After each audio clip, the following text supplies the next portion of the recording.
au web bloqué pourquoi au c'est nao au c'est au regardez à wageyi zia ania grand ouest ania boya debo zia boyazon aye zeble po aye blanc aye de aye baju mais boata web la e zoze awageyi ka we ni abli eni abli de eni anyi mombo eno konde bo grupo bo zoze ya te gayi de atu eni noe o se agbe on ni dubo ejuo dubo eyubu tokon awe bloqué ogwadu edwe ozande bo sumbo de ziando dia grand ouest o dia boya de bo au dao ne o au se na au se o ajuwa ba kre yin we je se de o si ogbre yi no ni o ma duro o ni ma pa o je bo yan yin de o mo dogoji ko yin ma de yan bo bo nwe me au we bloa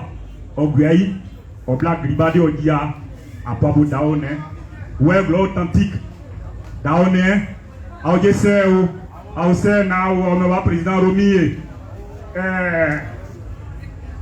forum we au taineo au se na o we Maracine me président Élysée au taio au se na o we mon ene tantisi a Françoise ase na o genino au se we pour dame donneur de Péo, mais Daoudi, il y a pour moi, au Sénao, au Séo, et Guédenaka, Ziabli, pour dans Kazegona, Guédene, Zegona Bamouyon très, Zegona Bamouyon très, mais peut-être nous j'ai à pays, mais dès qu'on est à Daboué, aïe, pour yate, boué, d'Eda. Bonnier Blade Flanzé dit c'est la danse du bonheur au pays où est. Mais en web bloa créé bodia obdiadeye bona boyate ebo bloa mani si mama mama blada boyengo boyate ebo adiokwe mama c'est kaya no de boyaya de abli web bloa dit même bo ay mo wajan pa amo web di abli bo ata vient abli wene boya ato du ata boya go du abli mais abli on a boni ani ba gbe mais bli aya opo oya god de aya ma wonya ipa DJ ayo inisi mais o temble omone modesitayi e de konde o enya ko de o ple gludie mawa amo TV we abon we on ya inwe e mo zabode o blegludi ona agure gwe ideka asi ablible deka asi kulable asi bueble mais modesitayi omo yede mais DJ mo mata mangru won ato abodo yin mais ka no amu pepe zian de konde agbabude amembla yede je do pla ede ade de asiade abogwe bloa me konte ai po ka amokon daene ka ziaba impo no na duke wona danyire ne ade matade de bogla bodro de so pa bojin aye me amoni jia okon daene kan de asiade abogwe bloa amoyibla amoya dipo di igwe de apli me ma ven Wilson info gagnant tayi onyo jono àwọn TV we aje onwo na DJ mawama bla makwan boyawo makwan boyi medo do da nyamla adewe awe blo akle dia modesitayi ọmọ yo pa modesitayi ọmọ ne aji zeble point modesitayi ọmọ ji kweru Président Gueye Fofana Yandi, président Asubo pa Ablasege, monsieur bon simplement, Waibo.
Monezitaï, assez bleu groupe, des blas et non vailles à mon web, bloc clair, à moins, mais, matin, au web, bloc clair, au paysan, il y a des bouboués. Au gardien, au sabo maïe, mais, il y a des bouées, et pognaison. Mais, bon, il y a des bouées, on a maman. Il y a des bouées au Grand Ouest, vous répondez maman.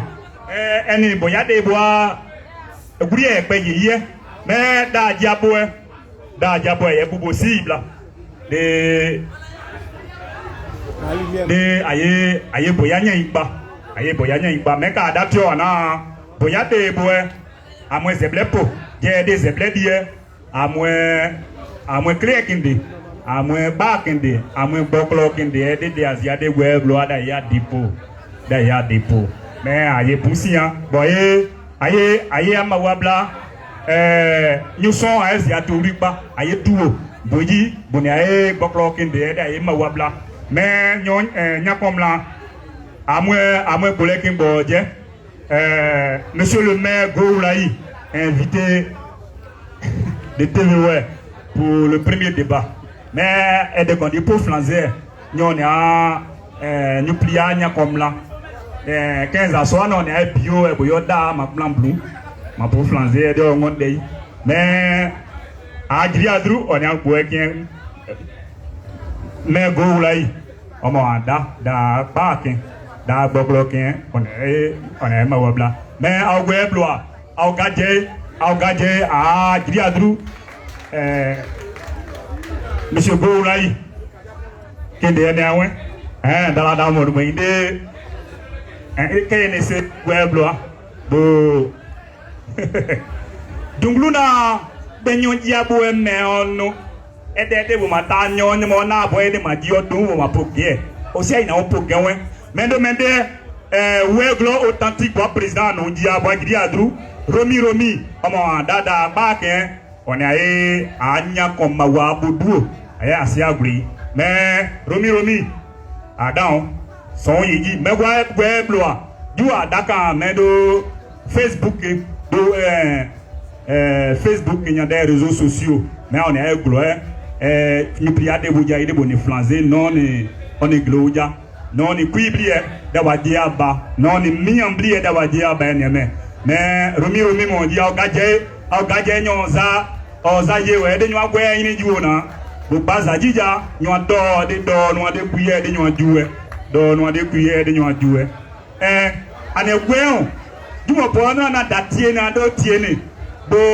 nyu jade bu de na ye azime yo ni da igwe ba amwe ba aya bi papo me de konde adobo e awgwe blo sia o tabadu yin de ma wa konde adobo da e blada bu won me zia agbo aye gwe blo ade ayepo me awnia geiya onia zia ba wan geiya onia newa ten awnia nijiwa kamblie awa moanja ane aboyade ebo TVW da grand ouest c'est dernier priébli mais bon ayima wa dudu nyuanda obo wa je nyu to ayubu juwe de ayima wa budu mais ado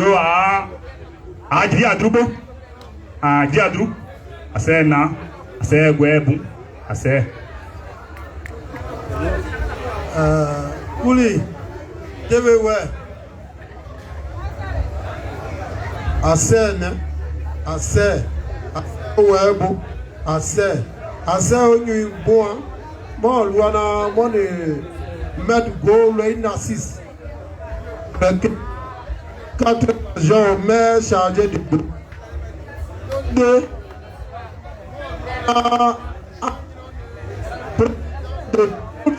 les artistes du monde Michael Siaé ayinomo na moziazona nyuada reine des artistes ouais monioda génie kenya enye ouais de inoe ekoyone eyeye pa le ase no ase jiao amani ouais de amnu asia pin nyongla ma asia akwa aye igbo nyongla momo aussi c'est blou mo kaida kan a aussi oju on est Goulaï monsieur le maire Wendje a princesse la princesse des bandits maman Mika Sae et nous encore mais donner on est fait son boy nekano de amu pepe mais dama ku amboe damo adodi Romi ni on est ouais glow authentique mais une plateforme de Facebook va dire mais à mon idée que d'ailleurs du ouais ma wa udu Geibao wo ase monte aw famille aw seba aw je boya so gbogbe Moi, je vois mon camp. Mon pays. Moi, c'est pays baou. Quel moment pays? Quand nous pays nous sommes. Pays. Donc là, pays baou. Pays baou Marcel. On me poumon. Donc la famille pays. So pays baou. Pays est quoi? Dona Sanya baou mon poumon. So mon pays. Nous pouvons dire ce qu'a mené. Ah ouais, on s'est dit ouais, pays est quoi? Non, mon gros pays baou Marcel. Voilà. Ah président Romy, il y a du Romy. Mais à ouvrir bloc clair on nous dit aïe ma wa pour douan. Mais d'ailleurs place Jean était Asia de ouais bloc y a pas hier mais comme ma wa bla de apogouye de auza de Bosumbo de Audi ada boyade bozia. Mais da bla eni a ouvrir on y a bloc nous on a flancé on a diamant bleu nous on a bia on a bloc clair que ena wa ma wa on me combo a 12 ans on est playé. Vous mangez, vous m'attendez, vous n'avez pas de vous êtes noé. Ma voyou, du mangouana, on bladou, on a voulu gros, je n'en dis, ouais, gros, fond, n'a pas gros, ouais, gros, on fait gros, on a passé, ouais, du doué. Là, on s'est déblé, il oublie, même ma voix, il y a blanc, un bleu, mais les plats ma voix, les plats ma voix. Il y a blanc quand même, il y a blé, tout bas, de tout pas qu'il y a des fonds blis. Zaka ouais c'est goueble ka dwe banda ouais c'est bable de ka ya bi abo gwe gwe crédit ba do gwe wa plaçon ki dwe mu bable yo mu ba opé de dio c'est bable pla ploé kada de ñu wa flanzer on a juridiquement parlant place ploé ana ye ba ne glo c'est juridiquement parlant duo able yon zan mu ibla zan da gwe ngo ne pla ploé kan je ja o de ka de gwe plo idie agro konjun ja oka o ba tien gloyer de flanzer un nouveau lotissement un développement et bien à monde tiens diamant à mon TVO à bon à ouéon o diazan o diaike awadiza ayai ngo emene we uzan des zundwedi on obo bro o dia we agru aplason o dia we agru puele de nyatien lo yede lo ne 500,000 et 300,000 on allait obé lo de bosio de be glaile ese kwa ili esidi na do da teya kula obata lo de anji même bosien ta bu blanji glaile amosia kula ble ata grek danji me di ade ijan ao ada ao gwe wa kle de agria du nation de abuyen de aboglo de ka placer ni nyatien gloye nyaplolo là est assez bleu que ni d'abou prier woni de jenende kaye musunu de boya ja d'abou gloria sa grekin danye de woni de sanle kaye nyen ken sunule de dene eye gwe dia prier mais adiado agriado go la ibo omo aye ble bien to de e me ya nye mais agriado da ble mo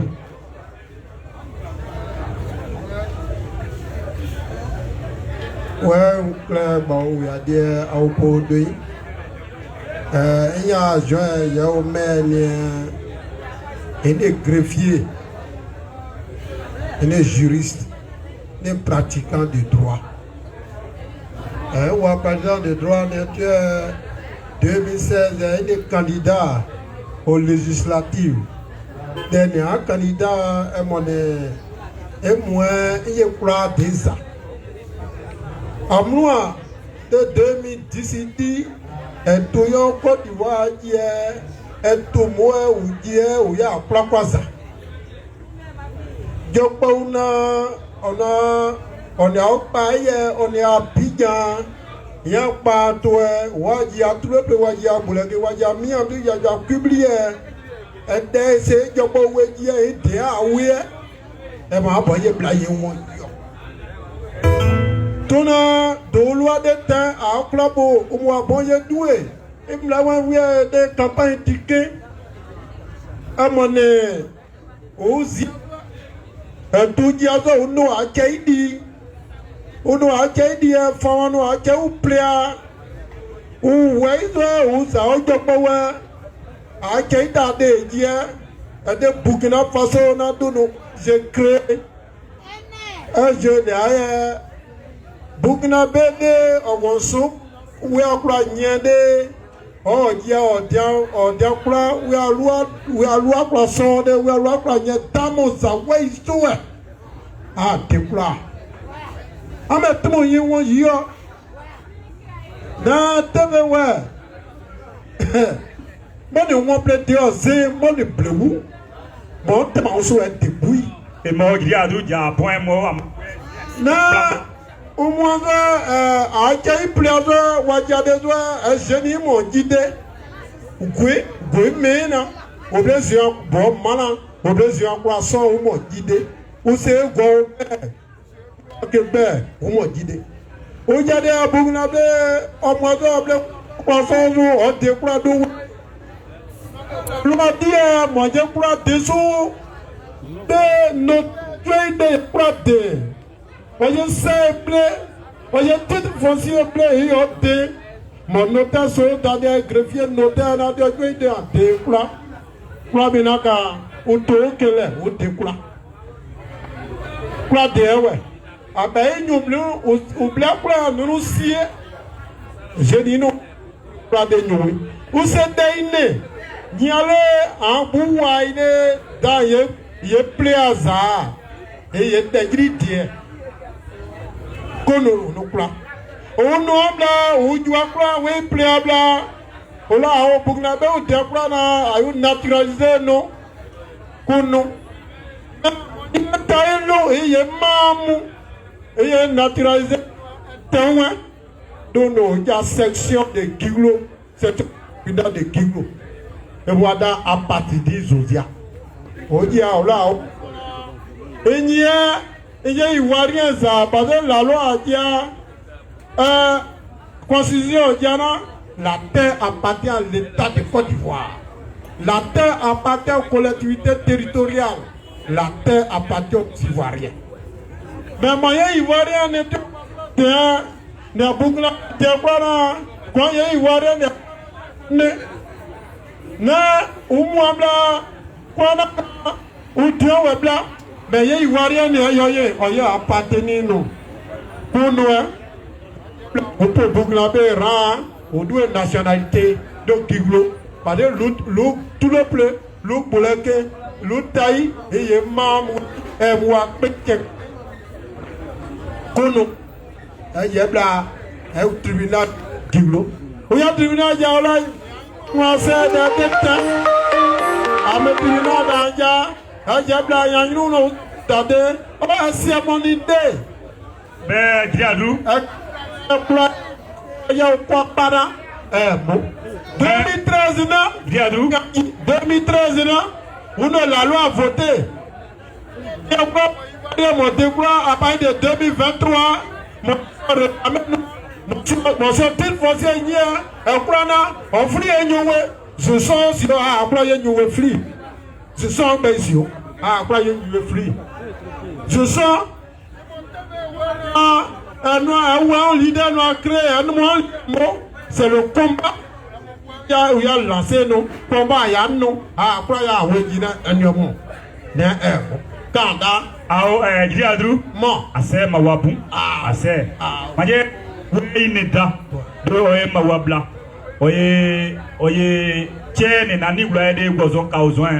Mais nous moyens kadionka mais d'être mon cas diadou mais d'être mon cas a bon wa créer brade ba yey moins mais ils sont sur cas à mon bon a quoi nous a kwaza de ka vai a chokon mais a mwemu dia aye a placer a quoi aussi a quoi bloquer ils sont sur de nous a kwaza mais da e no le da kwa ya kwadi de ka bo be ya kwadi ye kuli gay ba japa oh da ya no ma no over wo